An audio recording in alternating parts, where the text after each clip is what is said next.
Well, budget season is officially underway, with the Treasurer warning of tough cuts ahead if the budget is to get back into the black. But the opposition says it's seen this all before. Pointing out Wayne Swan has said each of his 4 budgets have been tough. Political correspondent Tom Iggulden reports from Canberra.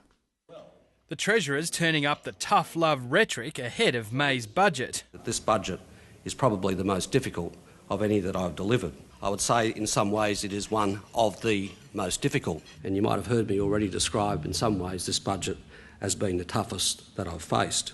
Well, he does this every year. This is Groundhog Day.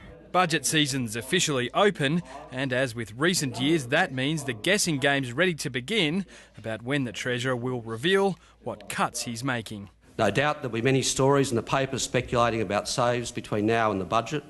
Many of them will of course be wrong. Well, he's usually the one that delivers all the leaks to the media, and then when his colleagues find out about the cuts, he ends up dumping them. Maintaining fiscal discipline is not for the faint-hearted. The opposition's got its suspicions about where Wayne Swan will find money to make up for the falling tax take. What the government calls middle-class welfare is actually a fair go for families with kids. Tony Abbott's been making a pitch to female voters of late, putting his support behind government payments for working mothers to hire in-home nannies. He's accusing Wayne Swan of wanting to make working mothers' lives harder. The reason why he is now looking at cuts, including more means tests, including a means test on childcare, is that he doesn't have the guts to cut wasteful and unnecessary government spending. But the Treasurer says he won't be revealing any cuts or means tests before budget night, and the government says mothers shouldn't believe Tony Abbott's nanny plan. When they read the detail, what they'll find is he has an aspiration and he's going to have an inquiry of the Productivity Commission. And Tony Abbott may have undermined his popularity with some women. After it emerged, he's commented on Julia Gillard's body image.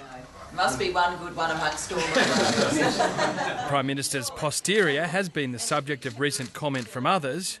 What I want her to do is get rid of those bloody jackets. Jermaine Greer doesn't like the cut of Julia Gillard's cloth.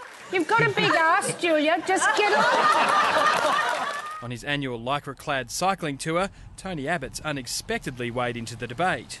Get some of those jackets off her. I know. Jermaine Greer was right on that subject. Some things ought to be beyond politics. Politicians from both sides say Mr Abbott shouldn't be offering fashion advice.